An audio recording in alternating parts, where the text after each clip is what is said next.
And we're going to wrap up the 13th chapter of The Pearl of the Soul of the World. The battle's going on outside. Ariel and Oriancourt are arguing inside. And Ariel now realizes why she must give the pearl to Oriancourt. The ancient jewel embedded its bearer to separate genuine from illusory. Fiery images of Oceanus' destruction burned bright in Ariel's mind, with none of the mistiness of possibility and all the unmistakable clarity of fact.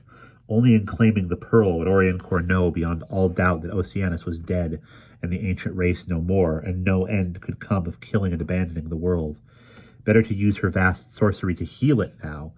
It was the only birthright Ravenna's heir would ever know. Have you ever treasured something, child? A thing so dear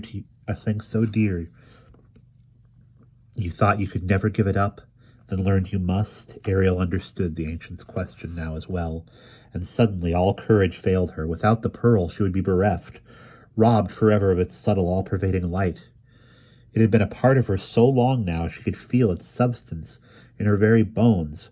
Relinquishing it would be like cutting off her own hand, like dying. Doubtless she would die, for without the pearl to keep away the cold, she would swiftly freeze. Oceanus is dead, she told the other, with all the certainty and conviction of her command. Rising painfully, Ariel reached to pull the pearl's chain from her hair. Take this if you do not believe. Take your mother's gift, Oriancourt, and behold for yourself. Her hand shook. Holding out the pearl to the witch was the hardest thing she had ever done. Take it, she wanted to cry. Take it quickly. But all at once she heard a shout. Startled, the pearl still in her hand, Ariel turned. Averclon wheeled and thrashed to a halt just outside the broad, high window of the tower. His hooves clattered against the winter rock as he flailed and scrambled, unable to hover easily so near the keep. Irolas leaned forward, clutching the Star Horse's mane. Ariel! He cried. Ariel! Oriancourt turned from the pale girl to sneer at him. Begone, traitor, she spat. You and your horse and your blade do not frighten me. Ariel is mine. Monster! Lorelei! Irolas shouted at her, turning his gaze once more to Ariel. He cried urgently, Has she harmed you? Give me your hand! Averclon's hooves clashed and rang against the frigid stone. His wings, fanning the air, swept and battered against the tower's outer wall. Irolas strained forward, reaching his free hand for Ariel, but he could not get close. The window was not large enough for Averclon to pass through. Irolas hacked at the casement relentlessly with the blade adamantine. Ignoring him, the White Witch turned away. What is it you would give me? He said contemptuously. Ariel gazed back at her. The jewel gleamed in the pale girl's outstretched hand. That with which your mother entrusted me, she whispered. The pearl of the soul of the world. Oriancourt tilted her head, eyeing the pearl with new interest. The pale girl nodded.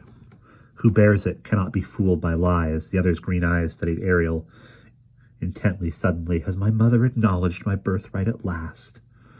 All Ravenna's sorcery is in here, Ariel told her. All her knowledge for the running of the world. The making of it cost her life. Oriancourt's eyes grew hungry and bright. Give it to me, then, she answered, reaching. Don't let her touch you, Irolas cried. Great chunks of winter rock broke and fell away from the blade. The wall had a gap in it now, still not large enough. Averclon whinnied and smote with his hooves.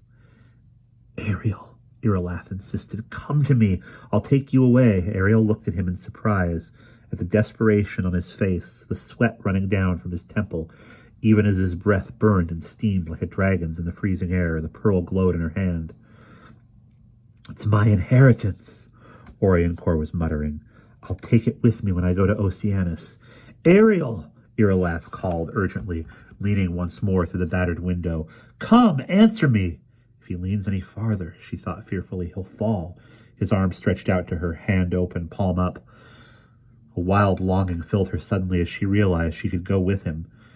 If she went now, she wouldn't die.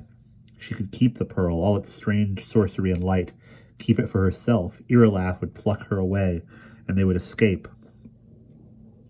Why do you hesitate? Oriancourt demanded sharply. Put it in my hand. Ariel stared at her, shaking. The witch was already defeated, all her minions put to flight. But she has not been redeemed, a voice rising unbidden within her prodded. She has not been persuaded that what you say is true. Go with Irelath, and you will have won a hollow victory.